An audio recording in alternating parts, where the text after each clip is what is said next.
Okay, I was asked earlier if the child is, well, not a child, but rather a young adult and their parents are the payors, what do you do about releases? Um, Usually you don't want to have a release signed that allows the parents to learn what's going on in the sessions, right?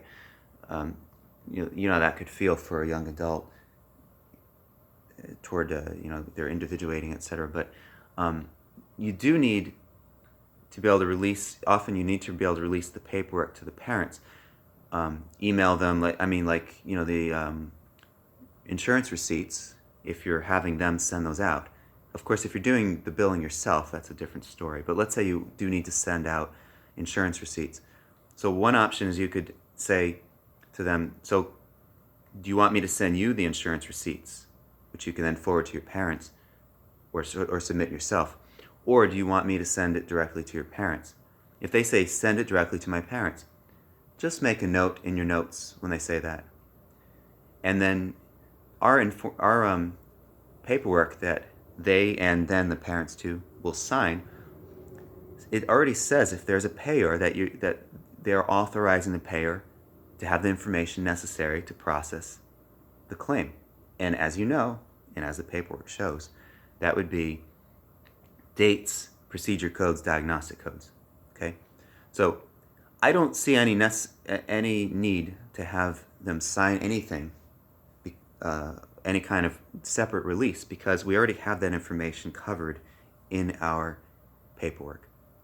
Otherwise, you'd have to have them sign a release to the insurance company and the parents, and if there's some other entity, to that too, just to get a claim processed.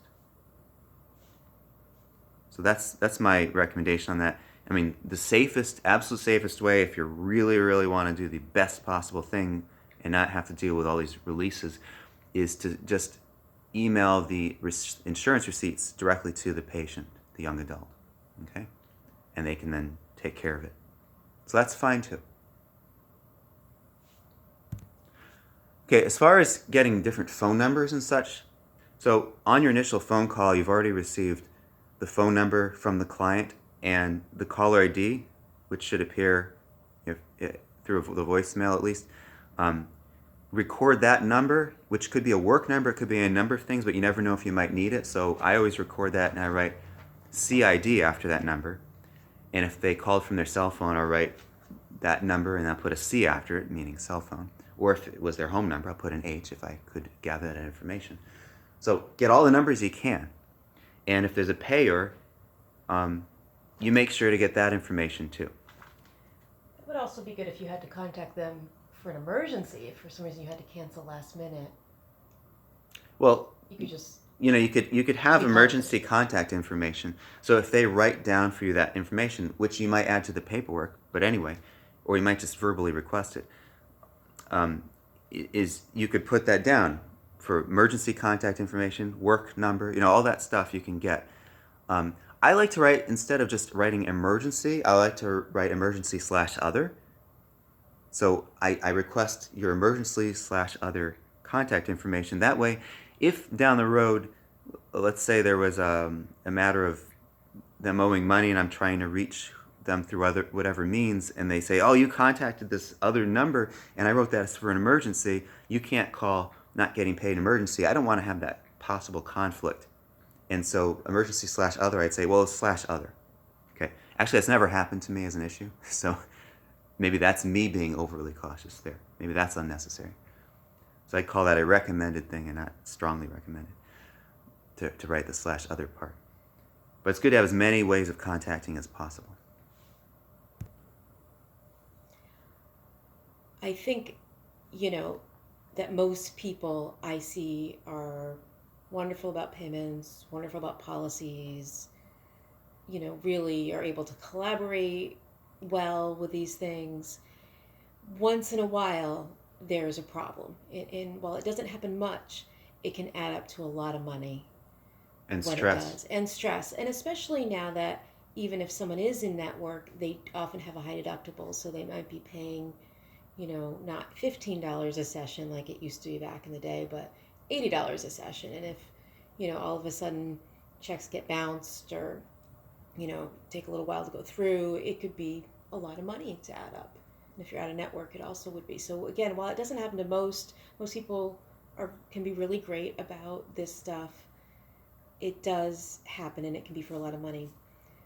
I also want to mention that when I was first in practice, because I had so many new people, I think a lot of people did do this. It gets easier once you have an established practice where you have the same people for a long time. But early on, you have to be particularly careful about this because you have so many new people and you don't know, what their intentions are or how reliable they are. Yeah. I'm also reminded of why my no-show fee is to pay for the session missed the first time and then pay a higher amount the second time. So I used to do it where it was just pay for the session. And that just doesn't take seriously enough no-shows. I mean, there are people, whether they have a lot of money or they don't, and it has to do with how they handle things. I think no-shows are the most serious offense, meaning, not that I'm sitting there feeling offended, not that kind of offense, but I rather sort of a policy offense and offense to the therapy is that they can't even 1 minute before call and say, I'm sorry, I can't make it. Okay. Even if, I mean, I know when I was hospitalized, when I was feeling very ill, even then, I found a way to make sure to let people know I couldn't make it. Yes? When I gave birth to our second child early, I had to cancel a couple days worth of clients, and I was in the hospital with a new baby, calling everybody up myself and emailing people. So there is a way, and I think no showing, we're doing a disservice to the client if we're not addressing it well because there's something going on with them that they're avoiding or struggling with and not addressing. So, Mm-hmm. yeah, I think that's where it is good to make a big deal out of it. Yeah, avoidance is just such a huge part of people and a part of therapy and a part of why it takes a while for people to start therapy. And I mean, avoidance you can probably find in almost any case you have. You can find plenty of avoidance in one way or another. Which actually, gosh, I've been running a group on avoidance, so I should know something about that. And speaking of which, if you have any clients with any avoidance that may be able to afford $120 a month to attend a monthly group or even twice a month, please see if they would join my avoidance group. I have pamphlets about it in the waiting room, and I have delivered pamphlets to all our offices. I hope you've kept those. It's been a remarkable group, even though in a way it's the hardest group to have because people may avoid an avoidance group. It is hard to get people started on it, especially. Anyway, with the no-show fees, what I tell people is once they've had a no-show and they've paid that session fee, is I remind them. And I say, remember that you've used your one time for a no-show fee to be the cost of the session. Now it's going to be the full no-show fee. And remember, that's because we take this very seriously. That no-shows can be the very hard, one of the most hard things for us. I prepared for our session, I'm all ready, and you don't appear. And then it may be, I may take some time to reach you. First I'm waiting some minutes to see if you appear, then I'm calling, and all that time could have been of better use. And also with the no-shows, remember, if someone else calls, they may have I could get a call an hour before your session, and they're calling, they have an emergency, they need to get in right away, and then I could have seen them during the time I saw you. I mean, I would have seen you, and yet I can't because you no-showed. So remember, that's how it is. So please know that that's the case. We're going to have the higher no-show fee going forward, no matter what. There's one exception though. So remember, in the paperwork it says if they have, well, it's not really a no-show exception. It's a cancellation exception. So no, there's not a no-show exception. Not that I remember. If there is, well, then there is. You've got the paperwork right there. You can look at it.